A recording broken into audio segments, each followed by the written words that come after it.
देखिए, जब भी आप किसी प्रॉपर्टी को बाय करने का डिसीजन लेने वाले हैं तो सबसे पहले आप चेक करें प्रोफाइल ऑफ द कंपनी। देखिए, हिडन चार्जेस मेरा मानना ये है कि that time is gone away. ठीक है, जब डेवलपर्स और बिल्डर्स को लेकर ये थॉट प्रोसेस हुआ करता था कि हिडन चार्जेस लेते हैं, हमेशा एक चीज बोलता हूँ, लैंड इज लीगेसी। और लैंड की जो फुल फॉर्म होती है, land always appreciate never depreciate. Land खरीदने से पहले ना मार्केट क्या बोलती है ये सेकेंडरी फैक्टर है। फर्स्ट फैक्टर है कि आपके पूर्वज क्या बोलते थे कि दादा खरीदे और पोता यूज किया। कोई भी आप डिसीजन ले रहे हो ना, तो सबसे पहले आप बिल्कुल भी जल्दबाजी ना करें। कॉमन मिस्टेक में मेरे को ऐसा लगता है कि कई बार हम किसी चीज को लेकर ना बहुत एग्रेसिव हो जाते हैं। देखिए, resale you are talking about the secondary market. ठीक है, सेकेंडरी मार्केट में जब भी आप प्रॉपर्टी बाय करने जाएं, सबसे पहले तो जो आपके सामने कस्टमर है, सबसे पहले आप उसके पेपर देखें। Your salary works as a small poison, ना आपको जीने देगी, ठीक है ना, इट इज डैम श्योर कि आपको मरने तो बिल्कुल भी नहीं देगी।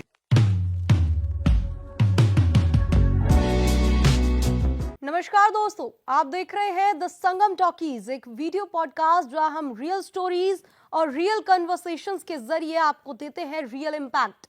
आज हमारे साथ मौजूद है एक ऐसे एंटरप्रेन्योर जिन्होंने अपने हार्ड वर्क और विजन से रियल स्टेट इंडस्ट्री में अपना ट्रस्टेड नाम बना लिया है।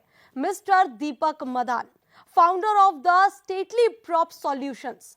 दोस्तों, प्रॉपर्टी खरीदना एक प्रोफेशनल डिसीजन तो है ही, लेकिन आज हम सिर्फ बिजनेस और प्रॉपर्टी की बातें ही नहीं करेंगे, बल्कि जानेंगे दीपक जी की पर्सनल जर्नी, उनके लाइफ एक्सपीरियंसेस और वो चैलेंजेस जिन्होंने इन्हें आज यहां तक पहुंचाया। यकीन मानिए, ये एपिसोड सिर्फ घर खरीदने वालों के लिए ही नहीं, बल्कि हर ड्रीमर और अचीवर के लिए बेहद खास होने वाला है। तो चलिए शुरू करते हैं आज का ये खास सफर। सबसे पहले मैं बहुत बहुत स्वागत करती हूँ दीपक सर आपका हमारे साथ इस शो में जुड़ने के लिए। Thank you so much ma'am for providing such wonderful opportunity on this platform. Thank you so much. Welcome sir. First question मैं आपसे यही लेना चाहूंगी कि आपने रियल एस्टेट में आने का डिसीजन कब और क्यों लिया, मतलब कोई टर्निंग पॉइंट? देखिए, मैं बताना चाहूँगा, मेरा नाम दीपक मदान, जैसा आप बता ही चुकी हैं, और बाय एजुकेशन मैं कॉमर्स ग्रेजुएट हूँ, और मेरी जो ग्रेजुएशन है वो मैंने दिल्ली से की है। So after completing my graduation a long years means लगभग आप लेके चलो 15 साल मैंने कॉर्पोरेट इंडस्ट्री को दी हैं। तो when I started my career I was in Vrindavan. After that I shift from Vrindavan to Faridabad and then Faridabad to Gurgaon, because क्योंकि गुड़गांव में बहुत वो चीज़ें हैं जहाँ पे आप अपने आप को ग्रूम कर सकते हैं रादर देन आपका फरीदाबाद और वृंदावन। तो इतनी ही जर्नी कॉर्पोरेट को देने के बाद मेरे को एक चीज़ समझ आई, ठीक है, उसको मैं आपको ऐसे एक्सप्लेन करूँगा। जब आपका डेजिग्नेशन, जब आपका वर्क प्रोफाइल आपके डेजिग्नेशन और आपके एक्सपीरियंस से मैच ना करे ना, तो आपके दिल में एक खलबली मचती है, ठीक है ना, कि ये काम तो मैं आज से 10 साल पहले किया करता था, या 15 साल पहले करता था, या 5 साल पहले भी करता था। ठीक है, तो एक अपने आप से जब आप एक सवाल पूछेंगे ना, व्हेन यू आस्क योरसेल्फ कि what you are doing right now, the thing you are doing, is this similar to your designation और your experience? If your answer comes no ना, तो एक चैलेंज अपने आप ही आता है कि yes, now the point has come, now this is the turning point where you have to start your own working, you have to put your best now for yourself only. तो that was the moment जब मेरे को लगा कि नहीं, अब मेरे को चीज़ें अपने लिए करनी चाहिए, तो वो फिर मैंने की और उसका मैंने स्टार्टअप किया। एंड आज उसको 1.5 साल हो चुका है लगभग। Last in the year 2024 in the month of June, 9th of June, I started my own venture by the name of the stately prop solutions. Sir, जब आपने शुरुआत की थी उस वक्त सबसे बड़ा चैलेंज क्या था और आपने उसे कैसे ओवरकम किया, इस बारे में थोड़ा सा बताइए। देखिए, बड़ा प्रैक्टिकल बोलूँगा कि सबसे बड़ा चैलेंज तो ये था कि बिकॉज क्योंकि 15 साल कॉर्पोरेट को दिए थे। सो कॉर्पोरेट में क्या होता है, आप एक चीज़ लेके चलिए, you are getting a fix salary, ठीक है ना। If you are completing your 1 month, जिसमें आपका सैटरडे संडे माइनस कर दो, एक आधा कोई फेस्टिवल की छुट्टी आ जाती है, एक आधा आप एक्सक्यूज दे दो कि my health is not good, I am not coming to the office, तो अल्टीमेटली 20-22 दिन के जब आपको एक ठीक ठाक लिमिटेड सैलरी मिलती है ना, तो उसको छोड़ा नहीं जाता आसानी से। या तो आप उसको बहुत जल्दी डिसीजन ले लीजिए, आपने 2 साल नौकरी की, 3 साल की, 4 साल की, आप ले लो। लेकिन जब आप एक बहुत लंबी जॉब कर लेते हो, तो आपके लिए ना थोड़ा सा एक्चुअली क्या, your salary works as a small poison. ना आपको जीने देगी, ठीक है ना। इट इज़ डैम श्योर कि आपको मरने तो बिल्कुल भी नहीं देगी, लेकिन एक बहुत अच्छा लाइफस्टाइल भी नहीं देती है। तो सबसे बड़ा चैलेंज यही था कि पीपल आर आस्किंग कि नहीं यार, फैमिली है, सब कुछ है, बच्चा पढ़ने वाला है, ठीक है, और आज की डेट में एक ठीक ठाक फैमिली को रन करने के लिए आपको एक हैंडसम अमाउंट चाहिए होता है, एंड दैट हम amount, handsome amount I was getting. तो काफ़ी लोगों ने बोला कि नहीं दीपक जी एक बार सोच लो। मैंने कहा नहीं, अब सोचा जा चुका है, ठीक है ना। तो बस एक वही चैलेंज मेरे को लगा कि एक उस पैटर्न को एक बार छोड़ना है, and believe me it is 100% fact कि जब मैंने उस पैटर्न को छोड़ा तो मेरे को एक ही चीज़ समझ आई कि नहीं, it is a good decision. Today where I am standing, I am putting my best to best for myself, and yes, of course, I will get the amount higher what I was getting in the previous. So that was my decision, और मुझे ऐसे लगा कि मेरे को कोई खास challenge नहीं है। और देखिए मेरी लाइफ में एक चीज़ है, मैं एक चीज़ बोलता हूँ कि चैलेंज नाम की कोई चीज़ नहीं है। Everything is puzzle, everything is solution. Puzzle means you have to solve what the challenge, what the task is coming in front of you, ठीक है ना। If you are comfortable to handle with, आप लेके चलो कि आप उसे clarity के साथ जब क्लियर कर लेते हो तो आपको लगता है कि नहीं, कुछ भी नहीं था वो, it was a plain decision. आपने उसको हैप्पीली एक्सेप्ट किया, आपने उसको किया, and today now you are happy. So so sir, who inspired you the most? मतलब पहले आपने कॉर्पोरेट में थे, देन इस फील्ड में आना, कौन सी ऐसी इंस्पिरेशन थी? देखिए फैमिली इंस्पिरेशन तो सबसे पहले रहता ही है, ठीक है। मेरी वाइफ बहुत सपोर्टिव है, एंड इवन मेरे पेरेंट्स कभी उन्होंने मेरे डिसीजन पे शक नहीं किया कि हमारा बेटा जो भी डिसीजन ले रहा है वो अच्छा ही ले रहा होगा। बट ठीक है, अगर मैं कॉर्पोरेट में रहा हूँ तो देखो, this is a journey where you are meeting with number of people, ठीक है ना। बहुत सारे लीडर टाइप के लोग आपकी ज़िंदगी में आते हैं। बट एक इंस्पिरेशन आपको बताना चाहूँगा, क्योंकि मेरा जो कॉन्सेप्ट है that is based on story telling. तो स्टोरी टेलिंग में मैं बताना चाहूँगा कि मेरे को किसने मोटिवेट किया। तो मेरी जो लास्ट कंपनी थी MVN, they are into an education as well as infrastructure also. Multiple cities में उनके काफ़ी सारे प्रोजेक्ट हैं एंड यूनिक प्रोजेक्ट हैं। तो उनके जो प्रिंसिपल फाउंडर हैं, ठीक है, आज वो इस दुनिया में नहीं है, रिस्पेक्टेड श्री गोपाल शर्मा सर। तो मैं जितने भी टाइम रहा वहाँ पे रहा हूँ, मैं उनसे एक चीज़ काफ़ी लोगों से ये सुनता था कि वो बच्चों को ना स्टोरी सुना के जो है ना कनेक्ट किया करते थे।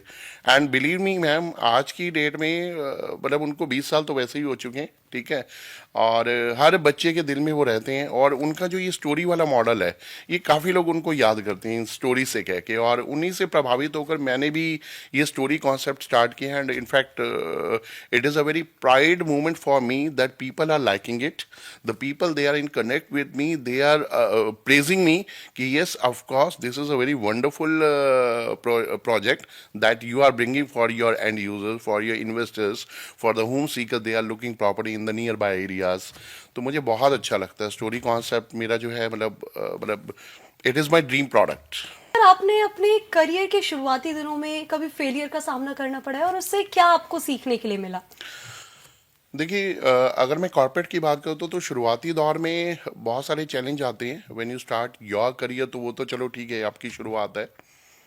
But when you are passing month after month और ईयर आफ्टर ईयर ना, तो मैंने एक चीज़ देखी है, if you are consistently putting your efforts regular without fail and without आप लेके चले कि मतलब कि मेरे को रिजल्ट मिलेगा नहीं मिलेगा, ठीक है, at what time I will be able to get the result, बिना ये सोचे ना आप अपने एफर्ट डाले जाएं डाले जाएं डाले जाएं। You have to put your best first time, you have to put your best second, then again and again, तो result will definitely come to you। वो कहते हैं ना कि एक जो फार्मर होता है, ठीक है, वो फसल बोना उसका टाइम है, मतलब उसका काम है, ठीक है, बट जो फल हैं, जो फ्रूट्स हैं, वो सीजन में ही आते हैं, ठीक है ना। उसका काम है फसल को उगाना, उनको नर्चर करना, पानी देना, खेत की केयर करना, बट वो जो फल हैं वो अपने टाइम पे ही आते हैं। So it is all about what best you are putting, how much you are keeping your patience, you are showing your patience and are waiting for the result, and definitely best will come to you if your intention is good, if you have put it 100% your attempt to the task, तो result आपके पास आना ही आना है। So sir, being a entrepreneur, आपको सबसे बड़ी sacrifice कौन सी करनी पड़ी है? It is a very wonderful question. देखिए, सेक्रीफाइस मैंने एक जगह पे पढ़ा था, एंड मेरा स्टेट ऑफ माइंड पहले से ही क्लियर था कि मेरे को बहुत सारी चीज़ों में सेक्रीफाइस करना पड़ेगा। देखिए, if you are taking the charge of the hot chair like entrepreneur chair, तो सबसे पहले ना आपको अपनी स्लीप त्याग करनी पड़ेगी। Yes, of course.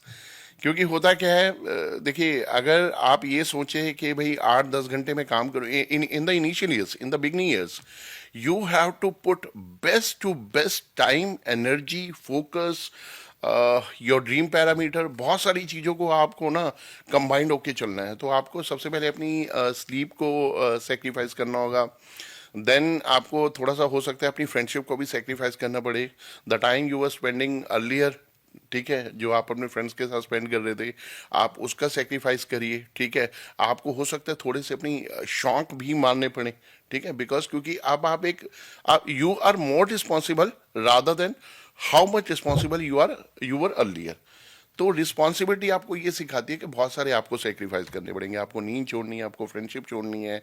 आपको कभी भी ऐसा लगता है कि नहीं, मेरा टाइम कहीं वेस्ट हो रहा है, you have to analysis with yourself, it is a wastage of time. No, immediate correct yourself and you have to put your task in another way, ताकि उसके रिजल्ट्स अच्छे हैं ना। Because it is a very very easy, ठीक है ना, कि you are taking the decision of your entrepreneurship, but people are looking to you, looking at you, कि how much you are taking your time to groom yourself. तो उनको भी एक जो है ना वो चैलेंज होता है, जिसको आप एक्सेप्ट करते हैं और आपको करके भी दिखाना होता है। ठीक है ना, एंड दिस इज योर, मैं तो बोलूँगा this is your moral responsibility. क्योंकि देखिए, यहाँ पे एक चीज़ बोलूँगा मैं, एक वक्त ही होता है जब आपसे लोग ये पूछते हैं आपकी खैरियत कैसी है। ठीक है ना, जी। क्योंकि एक वक्त के बाद लोग हैसियत पूछना शुरू कर देते हैं। बिकॉज क्योंकि लोगों की कैलकुलेशन होती है कि आपको रिस्पेक्ट कितनी देनी है। इफ पीपल आर आस्किंग कि व्हाट इज योर डेजिग्नेशन, उसको कोई इंटरेस्ट नहीं है आपके डेजिग्नेशन में। एक्चुअली वो अपना मेजरमेंट कर रहा है कि उसको आपको रिस्पेक्ट देनी कितनी है। सो सेक्रीफाइस तो देखो आपको करना पड़ता है, स्लीप का भी है, बहुत सारी चीज़ें हैं मैम, मतलब है in in the beginning of the years, बिना त्याग के कुछ नहीं है। वो कहते हैं ना कि श्री राम को भी राम बनने के लिए बहुत त्याग करना पड़ा था। ठीक है ना, ऑल्दो सिर्फ अपने फादर की एक उन्होंने बात फॉलो की थी, बट बहुत सारे त्याग भी हैं उन्होंने। जी। ठीक है, तब जाके वो राम से श्री राम बने थे। सॉरी, मैंने बड़ी आसानी से बोल दिया, वो राम से मर्यादा पुरुषोत्तम श्री राम बने थे। तो अगर हमें भी अपने नाम के आगे इस तरीके से अगर लगाना है, तो सेक्रीफाइस तो करना पड़ेगा। You sir, have to be prepare yourself for the lot of sacrifice. Sir जैसे आपने बताया कि सेक्रीफाइस करना होता है नींद का, फ्रेंडशिप का, तो स्ट्रेस लेवल भी बढ़ जाता होगा फ्रेंडशिप को छोड़ना, मतलब करियर में आगे बढ़ने के लिए। इवन आप क्लाइंट से भी मिलते होंगे, तो उस प्रेशर को हैंडल करने के लिए अपनी पर्सनल लाइफ में आप कौन सी ऐसी प्रैक्टिस फॉलो करते हैं? देखिए, स्ट्रेस लेवल की तो मैं एक ही चीज़ बोलूँगा, स्ट्रेस मुझे तो ऐसा लगता है नहीं बढ़ता। It is unwanted stress that you are taking. कि एक फियर है कि मेरे को लास्ट मंथ फिक्स आ रहा था, बट इस बार मेरे को फिक्स नहीं आना। You have to dig the wall and have to drink the water. But ये जो स्ट्रेस होता है ना, ये मैनेजेबल होता है।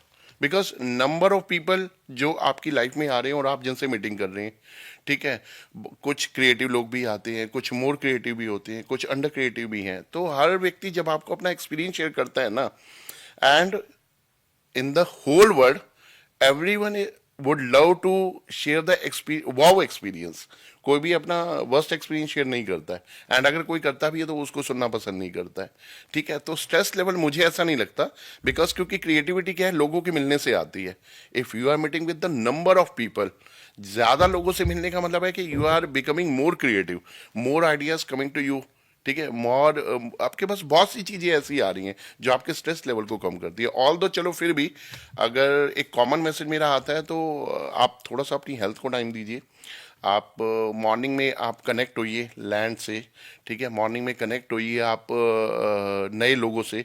मॉर्निंग में कनेक्ट होइए आप उगते हुए सूरज से। ठीक है ना, तो बहुत सारी चीज़ें हैं, लाफिंग एक्सरसाइज है, तो वो स्ट्रेस लेवल कम करने का एक मतलब it's a art of living. तो दीपक जी, कोई ऐसा व्यक्ति या कोई एक पर्सन या कोई एक ऐसा इंसिडेंट आपके साथ हुआ हो जिसने हमेशा आपको मोटिवेट किया हो, इंस्पायर किया हो? देखिए, मेरी लाइफ में जितने भी लोग रहे हैं ना, मतलब सभी ने कहीं ना कहीं मोटिवेट ही किया है मेरे को। ऐसा डीमोटिवेशन देखो मेरे को एक्चुअली क्या, इट डिपेंड्स ऑन यू कि व्हाट यू आर एक्सेप्टिंग और what you are not accepting. ठीक है ना, सपोज मैं एक एग्जांपल लेता हूँ, मेरे को आपकी कोई बात नहीं अच्छी लग रही, it is up to me rather than मैं आपसे नाराज हो जाऊं, ये मेरे ऊपर है कि मैं उसको एक्सेप्ट कर रहा हूं। तो फिर मैं मेरा मूड चेंज हो गया, बट मैं उसको एक्सेप्ट ही नहीं कर रहा। The good things are coming from your side to me, only the option is कि I am accepting only good things. But अगर मेरे को कोई चीज़ समझ ही नहीं आ रही तो ठीक है, मैंने उसको एक्सेप्ट ही नहीं किया। तो मतलब वो क्या, और दूसरा ये भी होता है कि मैंने एक कोट सुना था, एक विवेकानंद जी का कोट था कि tell me your 5 people around you, tell me the name of and status of 5 people around you, मैं आपको बता दूंगा आपका स्टेटस क्या है। So the kind of personality you are ना, similar kind of people you are looking around you. तो जैसे आप होते हैं आपको वैसे ही लोग बोलते हैं, क्योंकि आप जैसे लोगों से बात करें ना, लोग भी आपसे वैसे ही बात करेंगे। कई बार क्या होता है, अगर लोगों को आपको ये पता है कि आपकी पर्सनैलिटी पॉजिटिव है, किसी को नेगेटिव बात भी करनी है तो वो आपसे नहीं करेंगे, बिकॉज क्योंकि उन्हें पता है ये इंसान पॉजिटिव है।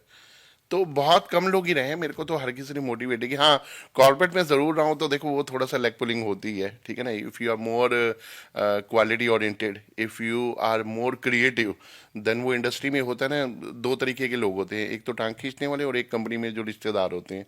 ठीक है, they don't want to see you at the top, because क्योंकि वो एक अच्छे फॉलोअर होते हैं। What the boss is asking they are obeying the orders, what the order is coming at the top level. जी जी जी जी, मतलब they are not more creative. वो कभी मैनेजमेंट को ही नहीं बोलते कि भाई ये क्रिएटिव करने से ये होगा, हमारी कंपनी में ये चेंज आएगा, हमें ये करना चाहिए, मैं इनिशिएटिव लेता हूँ, नहीं। तो वो करते नहीं है। और दूसरा, अगर बाहर से कोई क्रिएटिव आता है तो वो उसको रुकने देते नहीं है। तो ये भी आप एक लगा सकते हो कि कॉर्पोरेट में एक ये भी रहता है कि lot of people they have a habit to pull the leg every time, every single minute. Sir, अगर आपको अपनी लाइफ की 3 सबसे बड़ी लर्निंग बतानी हो आज के यूथ को, आज के युवा को, तो वो क्या होंगे?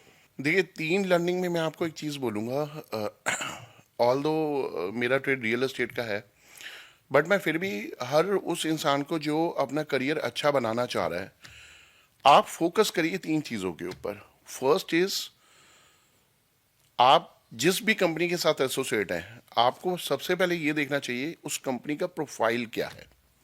ठीक है, profile of the company, it is very important, very very important. I think you should have to realize that you are into in safe hands. Ultimately, you are giving your 8 to 10 hours to the company. आपको ये पता होना चाहिए कि वहाँ मेरा जीवन सुरक्षित है। ठीक है, एक तो फर्स्ट आप चेक करें profile of the company. Second, you have to check the product of the company, वो प्रोडक्ट क्या है। You are pitching the product, it is good for you और फॉर योर कस्टमर्स। अगर आप देखिए, मैं एक चीज बोलता हूँ, जिस प्रोडक्ट को आप ले सकते हो ना कॉन्फिडेंटली, वही प्रोडक्ट आप मार्केट में चैलेंज के साथ विद कॉन्फिडेंस आप अप्रोच कर सकते हो। Otherwise it will be A code selling कि आपने खाली बस उसे बेच दिया। बट अगर आप जो चीज खुद ले सकते हो ना, वो बड़ी आसानी से आप दूसरे को अप्रोच भी कर सकते हो और बिना ज्यादा एफर्ट्स के आप उसको रिकमेंड भी कर सकते हो। और तीसरा है, उस कंपनी का प्लान देखें। ठीक है, बिकॉज क्योंकि market is very competitive, there are many so many plans are working in the market. ठीक है, क्या कंपनी का जो प्लान है वो आपके हिसाब से और कस्टमर के हिसाब से वो पॉकेट फ्रेंडली है। ठीक है, क्या कस्टमर उसे अच्छे से मैनेज कर पाएगा। तो ये 3 चीजें देखें। और इसके साथ एक चीज मैं और बोलूंगा, लेकिन उसको मैं 3 रिपिटेंस में बोलूंगा। इन 3 चीजों के बावजूद भी आप एक चीज और देखें, क्या आपका प्रयास, is your efforts continuous, consistency में है या नहीं।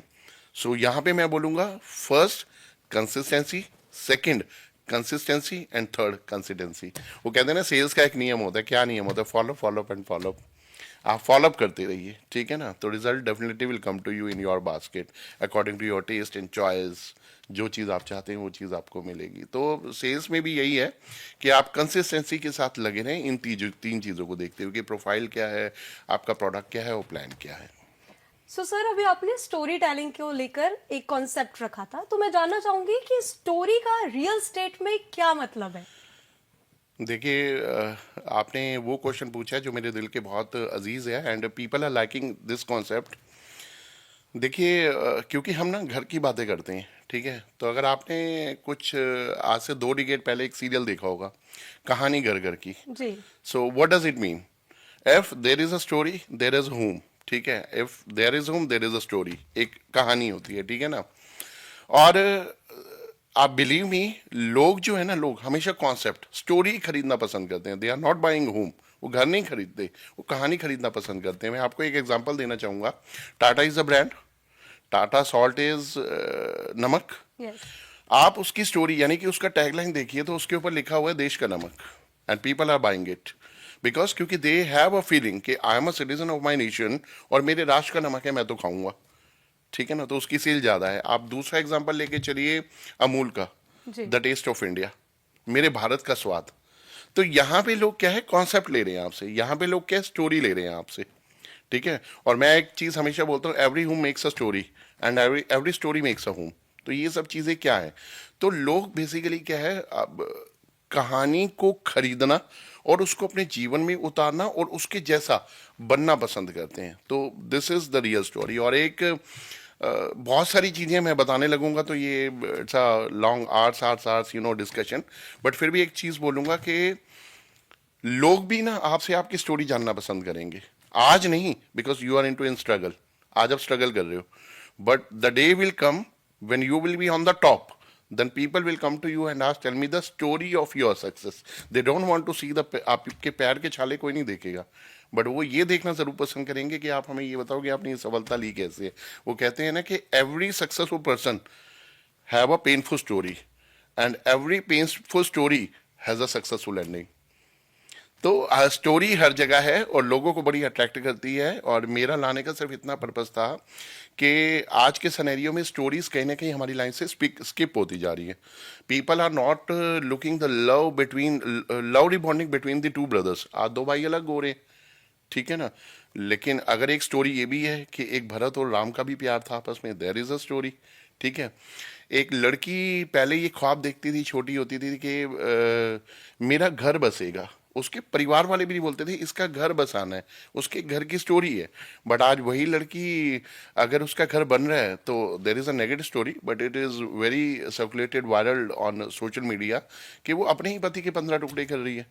सो अगर फिर ये क्या चीज है, इसका मतलब कि वो ड्रीम नहीं था, वो स्टोरी नहीं थी, वो कॉन्सेप्ट नहीं था। और अगर ये कॉन्सेप्ट है तो फिर ये क्या है। सो आज उन चीज़ों को बहुत ज़रूरी है। If you are buying a home ना, देन यहाँ पे चलिए एक चीज़ और बोलता हूँ, आप चाहे किसी डेवलपर से ले लो अपार्टमेंट या बिल्डर से कोई फ्लोर ले लो, आप मकान ले रहे हो, घर आप बनाओगे। घर आप कैसे बनाओगे? आप अपने भाई के प्रति एक्स्ट्रा प्रेम दिखाकर, ठीक है, कुछ सेक्रीफाइस करके, एक स्टोरी के साथ। यस, एक स्टोरी के साथ, ठीक है ना। और एक स्टोरी क्या होती है, अब स्टोरी आप ये भी लेके चलो, एक माँ और बेटे की रिबॉन्डिंग जो बनती आई है, एंड यूनिवर्सल ट्रूथ है, उसे कोई चेंज नहीं कर सकता। एंड बेटी और फादर की, you are the better example, जी। ठीक है ना। आपका भी है, मैंने मेरी मुलाकात आपसे पहली बार हो रही है, बट आई एम अज्यूमिंग कि ऐसा होगा। भाई भाई की, बहन बहन की, और माँ और बेटे की, और फादर और बेटे की, तो ये these are the stories. And ये रिलेशन ऐसे हैं जो हम चाहते हैं कि इनको कभी तकलीफ ना पहुंचे। तो एक स्टोरी हम सक्सेसफुल स्टोरी क्रिएट करेंगे ना, तो एक टाइम पे एक वो फीलिंग आएगी कि yes he is my brother.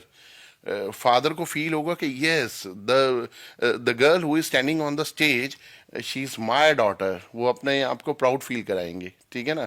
ऐसे ही जब एक लड़का सक्सेसफुल होता है तो वो मदर को भी लगता है, एंड उनका सेक्रीफाइस, त्याग बच्चों के पीछे। सो स्टोरी, लोग स्टोरी ही खरीदना पसंद करते हैं, अदरवाइज तो मकान तो बिक ही रहे हैं, लोग ले रहे हैं और डेवलपर बेच रहे हैं। You have to make your own story, ठीक है ना। That is the reason home connected stories जो आपके घर को एक्चुअल घर बनाती हैं। वो कहते हैं ना कि लोग जहां पर रहते हैं उस जगह को वो घर कहते हैं, और हम जिस घर में रहते हैं उसे प्यार का मंदिर कहते हैं। तो दीपक जी, ये थी आपकी इंस्पायरिंग जर्नी। मैं कहना चाहूंगी जिसे हर किसी को ये समझने में मदद मिलेगी कि कैसे डिटर्मिनेशन और फोकस के साथ अपने गोल्स को अचीव किया जा सकता है। अब मैं बात करना चाहूंगी प्रॉपर्टी खरीदने को लेकर। दिल्ली एनसीआर में प्रॉपर्टी खरीदने से पहले सबसे पहली चीज क्या चेक करना चाहिए, किसे ध्यान में रखना चाहिए? देखिए, जब भी आप किसी प्रॉपर्टी को बाय करने का डिसीजन लेने वाले हैं तो अभी मैंने अभी बताया था कि सबसे पहले आप चेक करें profile of the company. But उससे पहले भी आप ये देखें कि जितना अमाउंट आपके पास है उस अमाउंट में आप किस एरिया में कौन सी प्रॉपर्टी ले सकते हैं। ठीक है, फिर उसके बाद आप डेवलपर का चेक करिए कि उस प्रॉपर्टी के अगेंस्ट में LOI यानी कि लेटर ऑफ इंटेंट आया या नहीं आया, देन लाइसेंस आया या नहीं आया, और रेरा कब तक एक्सपेक्टेड है। रेरा बहुत ज़रूरी है, ठीक है, इसको ज़रूर देखिएगा, क्योंकि जैसे बैंक्स के ऊपर RBI काम करती है, इंश्योरेंस के ऊपर SEBI काम करती है, तो रेरा के आने के बाद लोगों को बहुत थोड़ा सा रियायत मिली है। ठीक है, कि अगर आप रेरा अप्रूव प्रोजेक्ट पे जा रहे हैं तो उसमें क्या होता है, रिस्पेक्टर ना के बराबर होता है, कम होता है। तो कुछ इन चीज़ों को देखें, अदरवाइज तो दिल्ली NCR रहना आने के बाद देखिए none of example is available, कोई ऐसा है नहीं। ठीक है ना, तो आप इन चीज़ों को बॉदर करें कि आप की पॉकेट फ्रेंडली प्रॉपर्टी कौन सी है, उनके पास ये डॉक्यूमेंट्स हैं या नहीं है, और कब कब अप्लाइड है। ठीक है, तो आप उस हिसाब से फिर ये चीज़ देखें आप। सर, आज के टाइम में रेडी टू मूव प्रॉपर्टी लेना इज द राइट आंसर, और या फिर under construction project is the right decision? देखिए, ये डिपेंड करता है आपके टेस्ट के ऊपर। ठीक है, आप अगर तुरंत शिफ्ट होना चाह रहे हैं, अगर आपका फर्स्ट होम है, ठीक है, और आपको तुरंत शिफ्ट होना है because you are paying a handsome amount on the rent, ठीक है, तो आप you go for the RTM property, ready to move property. But if your purpose is, if your objective is to get the income, income mean to say कि when the project is on the initial stage तो prices में फ़र्क होता है। ठीक है, and जब वो प्रोजेक्ट कंप्लीट हो जाता है तो प्राइजेस में फ़र्क होता है। तो कुछ इन्वेस्टर टाइप के लोग होते हैं, ठीक है ना, तो वो जब एंटर करते हैं तब प्रॉपर्टी का प्राइस लेस होता है, और जब वो प्रॉपर्टी रेडी हो जाती है तो वो फिर उस हाईएस्ट अमाउंट को इंजॉय करते हैं, क्योंकि उस समय फिर वही लोग एंटर करते हैं जो इनिशियल स्टेज पे नहीं आते। तो वो जो मार्जिन होता है, जितना गैप आया होता है जब आपकी प्रॉपर्टी अंडर कंस्ट्रक्शन यानी कि इनिशियल स्टेज पे थी और आज जो रेडी टू मूव इन पे है, तो वो जो गैप है वो इन्वेस्टर की एक्चुअल इनकम होती है। तो ये आपके ऊपर डिपेंड करता है आपका पोर्टफोलियो एट प्रेजेंट क्या है। अगर आपको लगता है कि नहीं, मैं अपने घर में रह रहा हूँ, मेरा सेकंड होम है, या फिर मैंने खाली अर्निंग पॉइंट ऑफ व्यू से की है, तो आप अंडर कंस्ट्रक्शन में जाइए। लेकिन अगर आपकी फर्स्ट होम है, बेसिक प्रायर रिक्वायरमेंट अभी आपकी अपना घर लेने की है, तो आप RTM प्रॉपर्टी पर ही जाएं, रेडी टू मूव पे जाएं। उसमें रिस्क फैक्टर कम है, तैयार है, रजिस्ट्री हो गई, आपको मिल गया, अगर आपने रहना शुरू कर दिया तो you go with the only RTM property. Sir, अक्सर सुना जाता है कि जो बिल्डर्स होते हैं वो हिडन चार्जेस लेते हैं, तो उससे कैसे बचा जा सकता है? देखिए, हिडन चार्जेस मेरा मानना ये है कि that time has gone away. ठीक है, जब डेवलपर्स और बिल्डर्स को लेकर ये थॉट प्रोसेस हुआ करता था कि हिडन चार्जेस लेते हैं, ठीक है, भाग जाते हैं, नहीं देते हैं। बट आप देखिए पीछे 5-6 साल का एग्जांपल लीजिए, ठीक है, 2014-16, मेरे हिसाब से 2016-17 में रेरा इंट्रोड्यूस हुआ था, तो उसके बाद कोई रेयर एग्जांपल ही होगा। ठीक है, अदरवाइज कोई ऐसा खास एग्जांपल नहीं है कि आप कोई डेवलपर ने आपसे चार्जेस लिए हों, ठीक है, या आपको प्रोजेक्ट हैंड ओवर ना किया हो। लेकिन फिर भी आज की डेट में क्या है कि पहली बात तो कस्टमर बहुत अपने आप में एजुकेटेड है, ठीक है। दूसरा, डेवलपर के ऊपर भी ये बाउंडेशन है कि आप पहले अपने चार्जेस को क्लियर करें, ठीक है। This is your basic price, ठीक है, this is your EDC charges, ये आपके IFMS चार्जेस होंगे, और आप उनके देखिए प्राइस लिस्ट के ऊपर सारा कुछ लिखा होता है, ठीक है ना। तो मेरे हिसाब से आज की डेट में तो ऐसा कोई हिडन चार्जेस नहीं है। हाँ, यस ऑफ कोर्स, अगर कोई कस्टमर, ठीक है ना, इंटेंशनली अपने मन से प्री लॉन्च प्रॉपर्टीज में जाते हैं तो yes of course there will be another charges. जब उनका लाइसेंस आएगा या जब उनके रेरा आएगा तो उसके बाद वो फिर डेवलपर डिस्क्लोज करते हैं। अदरवाइज जो अभी प्रोडक्ट रेरा अप्रूव्ड है उसमें डेवलपर की भी ये जिम्मेवारी होती है कि वो जो अपने चार्जेस हैं वो एक price list, complete price list होती है, उसमें सारा कुछ मेंशन होता है। तो ऐसा सच है, कोई हिडन चार्जेस नहीं है। हाँ, but yes of course if there is something change in government policy या कोई प्राइस ब्रैकेट में कोई फर्क आया है तो वो एक अंडरस्टैंडिंग के साथ, एक डेफिनेशन के साथ कस्टमर को अपडेट किया जाता है और फिर कॉल की जाती है डिमांड की। दिल्ली NCR में फ्लैट लेना इज मोर बेनिफिशियल या फिर इंडिपेंडेंट फ्लोर या बिल्डर फ्लोर लेना? देखिए, यहाँ पे बहुत अच्छा क्वेश्चन पूछा है आपने और इससे बहुत सारे लोगों को क्लैरिटी मिलेगी। मैं हमेशा एक चीज़ बोलता हूँ, लैंड इज लीगेसी। एक हमारे ना लैंड खरीदने से पहले ना मार्केट क्या बोलती है ये सेकेंडरी फैक्टर है। फर्स्ट फैक्टर है कि आपके पूर्वज क्या बोलते थे कि दादा खरीदे और पोता यूज करे, ठीक है। तो आज भी लोगों के मन में ना माइंडसेट ये होता है कि नहीं नहीं दीपक जी लैंड बताओ, because land is a legacy. और लैंड की जो फुल फॉर्म होती है, land always appreciate never depreciate. तो सपोज करो आज आपने एक्स अमाउंट की ली है, तो definitely it is going to be Z after few years. तो सबसे पहले आप लैंड पे जाएं, ठीक है। बट लैंड की कॉस्ट की अगर मैं बात करता हूँ, इट्स अ वेरी कॉस्टली। अगर मैं आज फरीदाबाद की भी बात करता हूँ तो एक अच्छी लोकेशन के पास 2 लाख रुपए पर स्क्वायर यार्ड का रेट है। अगर आप लैंड नहीं बाय कर पा रहे हैं, then you go with the floor. Floor में क्या होता है कि आप मतलब ग्राउंड प्लस 2 का ऑप्शन है, या ज़्यादा तो 3 का है। तो you have to make your understanding only with 3 और 4 योर नेबर्स, अगर आप लेते हो तो, ठीक है। उसके बाद आप जाएं फ्लोर के ऊपर, क्योंकि फ्लोर अपार्टमेंट से थोड़ा सा कॉस्टली मिलेगा आपको। अगर फ्लोर भी नहीं ले पा रहे हैं, आपका बजट नहीं है, ठीक है, बहुत ही इकोनॉमिकल जा रहे हैं, then you have to go with the apartment. तब आप apartment, this is my personal opinion, ठीक है, कि पहले आप लैंड को प्रेफर करें, सेकंड आप फ्लोर को प्रेफर करें, थर्ड फिर अपार्टमेंट पे जाइए। सर जो पहली बार प्रॉपर्टी खरीदते हैं तो कोई कॉमन मिस्टेक वो जो हमेशा करते हो उसको अवॉइड करने के लिए? देखिए कोई भी आप डिसीजन ले रहे हो ना, तो सबसे पहले आप बिल्कुल भी जल्दबाजी ना करें। कॉमन मिस्टेक में मेरे को ऐसा लगता है कि कई बार हम किसी चीज को लेकर ना बहुत एग्रेसिव हो जाते हैं। तो if any property freeze by you ना, आप फिर भी 12 घंटे का टाइम ले लीजिए, ठीक है। आप देखिए टाइटल क्लियर है प्रॉपर्टी का, डेवलपर का प्रोफाइल ठीक है, पेपर ओके हैं, सारी चीजें ठीक हैं, then you go with that property buying decision, ठीक है। कॉमन मिस्टेक में यही आती है कि कई बार हम पेपर देखने में लापरवाही कर जाते हैं, ठीक है, या फिर हम एक ब्लाइंड ट्रस्ट कर लेते हैं, ठीक है, कई बार ये फैक्टर भी आ जाता है।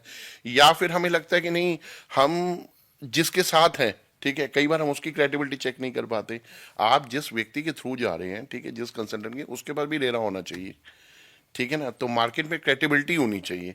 तो ये सब चीज़ें हैं, तो मतलब इन सब चीज़ों को यू हैव, बिकॉज क्योंकि हम एक चीज़ बोलते हैं, you are going to invest your hardest money, जो जीवन भर जोड़ा है वो किसी को देने वाले हो आप। तो आपको थोड़ा सा प्रिकॉशन के साथ इन 2-3 चीज़ों को ज़रूर चेक करना चाहिए। दीपक जी अगर रीसेल प्रॉपर्टी खरीदते समय क्या क्या डॉक्यूमेंट्स इंपॉर्टेंट होते हैं?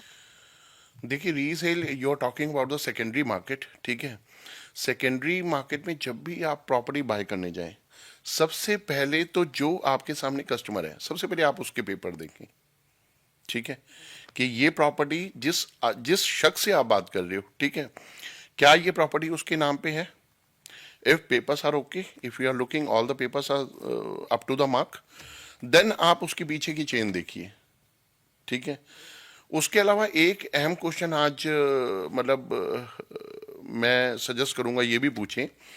अगर मान लीजिए प्रॉपर्टी किसी सीनियर सिटीजन के नाम पे है, तो एक सवाल आप उनसे ये भी पूछिए कि क्या किसी के नाम पे विल तो नहीं कर रखी है आपने, ठीक है। आइडली विल लोग छुपा लेते हैं या कई बार नहीं बताते हैं, ठीक है। ऐसा नहीं है कि वो चाहकर नहीं बताना चाह रहे, बट जाने अनजाने में कल को वो एक कॉम्प्लिकेशन का रीजन बन सकता है, क्योंकि विल जिसके नाम पे होगी वो फिर कोर्ट में स्टे और कई चीज़ें हो जाती है। कई बार क्या है कि बच्चे नहीं है यहाँ पे, ठीक है, only parents are staying in their home alone and childrens are working and enjoying their living life in out of India.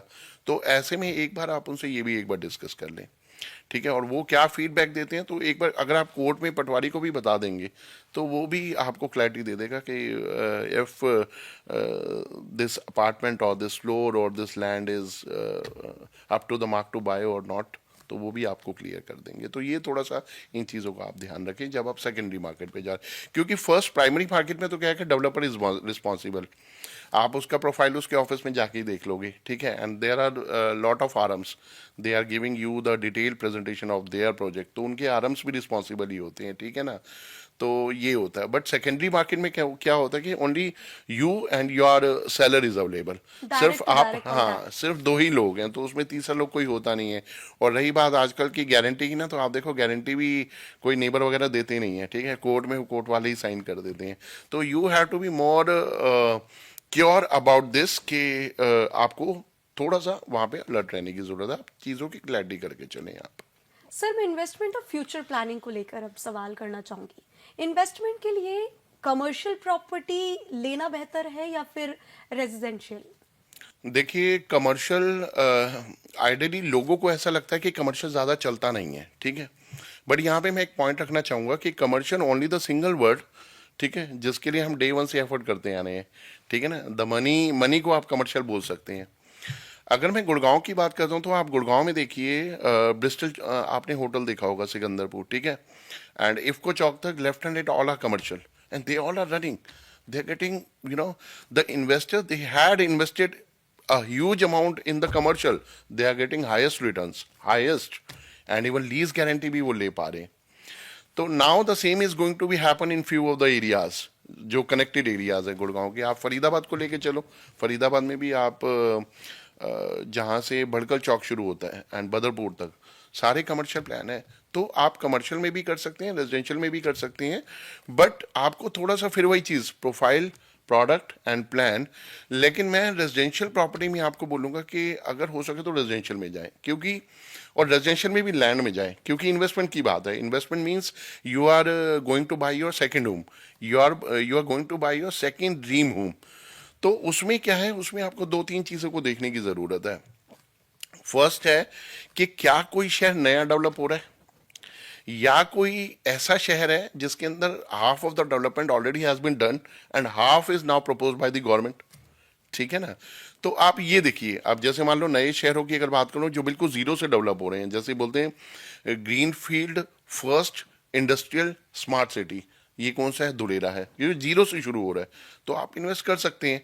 Goa है, जीरो से डेवलप हो रहा है, आप उसको ये भी कह सकते हो कि गोवा के अंदर न्यू गोवा या एनसीआर ऑफ गोवा, लोग ऐसे भी बोल रहे हैं, ठीक है। तो बहुत सारी चीज़ें हैं कि कहाँ इन्वेस्ट कर सकते हो। आप रुद्रपुर कर सकते हो, रुद्रपुर में half of the development has been done, ठीक है। आज आपको वहाँ पे 40-50 हज़ार रुपए का प्लॉट मिल जाएगा, but it is damn sure 2 साल के बाद आपको वहाँ नहीं मिलेगा।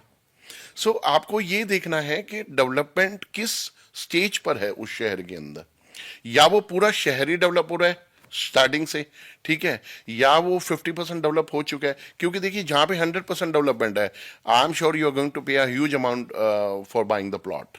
आप फिर उस वही रेट देंगे जो रेट वहां पे उस डेवलपमेंट का है, ठीक है ना। तो इस तरीके से मैं इसको ऐसे देखता हूँ।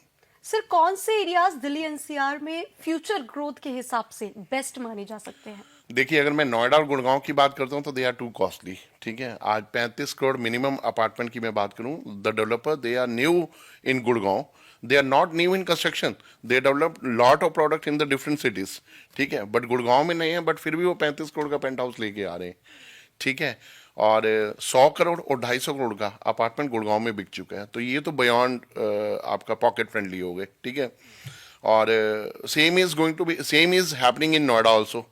बट एक ऐसा शहर है आपका एनसीआर के अंदर, फरीदाबाद, जो किसी रीजन की वजह से, हालांकि सारी ग्रोथ होनी थी फरीदाबाद में थी, बट आज आप देखो फरीदाबाद के अंदर इन्वेस्ट कर सकते हो आप, क्योंकि major developers are coming to Faridabad.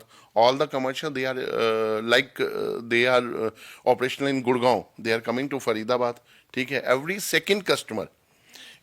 Second investor और कस्टमर कमिंग टू फरीदाबाद। क्यों? क्योंकि अभी इकोनॉमिकल है, they are looking bright future.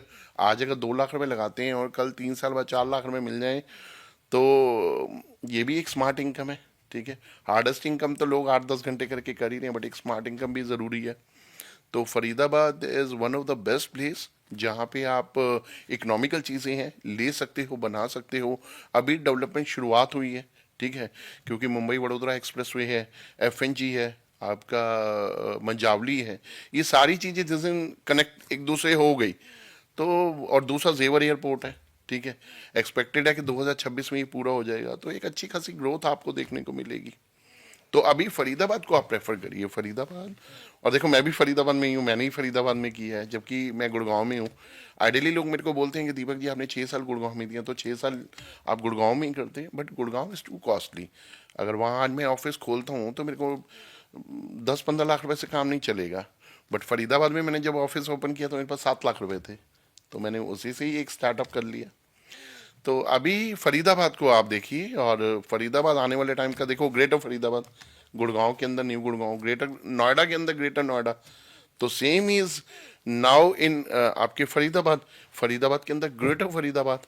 तो जो अपडेटेड वर्जन है आप उसमें जाए ना। अब हम कोई सेल भी लेने जाते हैं सेल फोन, तो ऐसा तो नहीं है कि हम ओल्ड वर्जन ले लेते हैं, हम अपडेटेड पे जाते हैं।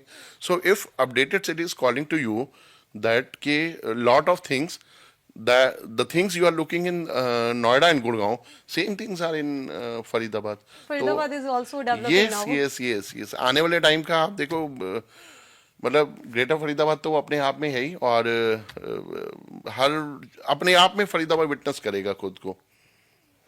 सर कई बार इसको फियर होता है कि प्रोजेक्ट डिले ना हो जाए, या अगर प्रोजेक्ट जो है वो डिले हो गया तो इससे बचने का क्या तरीका है?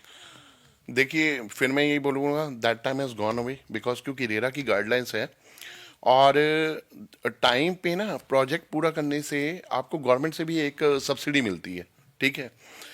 उस सब्सिडी का हर डेवलपर फायदा उठाना चाह रहा है। यहाँ पे दो तीन बातें मैं आपको बोलूँगा। देखिए, major developers are coming to Faridabad, वो कभी नहीं चाहेंगे हमारा प्रोजेक्ट लेट हो, बिकॉज क्योंकि एक प्रोजेक्ट हिट हो गया ना, डेफिनेटली दे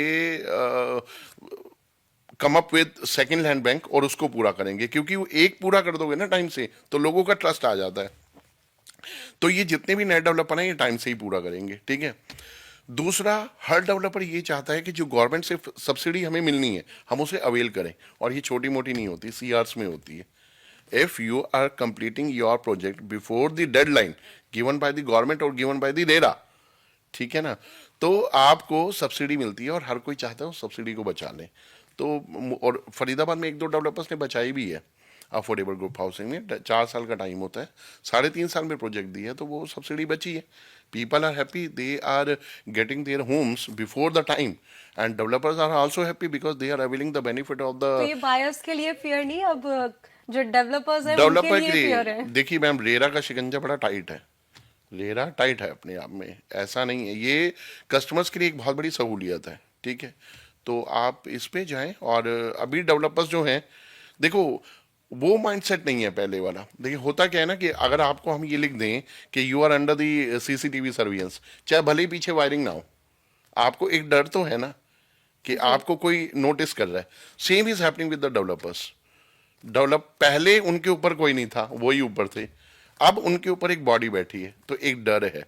और वो डर किस चीज के लिए है? For the welfareness, for the customers, they are looking property, and they the property similar like you, जो आपके पास है। तो डेवलपर को अब डर है कि मेरे ऊपर भी कुछ है। सर लास्ट में एक मैसेज हमारे यूथ के लिए, और आपने इतनी अच्छी अपनी इंस्पायरिंग जर्नी बताई है, तो एक लास्ट मैसेज जो हमारी यूथ को जानना चाहिए, इंस्पायर करे, जो अपने गोल्स के लिए वो फोकस हो पाए।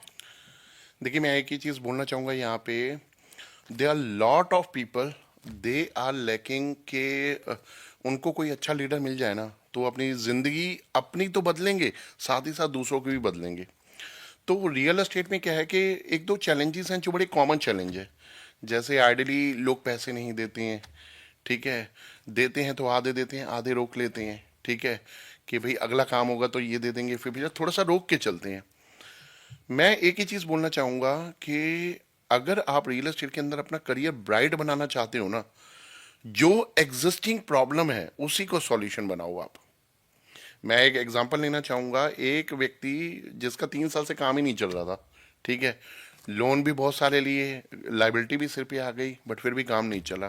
तो वो किसी एक अपने जानने वाले के पास गए, तो उन्होंने कहा भाई मेरे को क्या करना चाहिए। उन्होंने कहा 5 लाख रुपए का और लोन ले लो।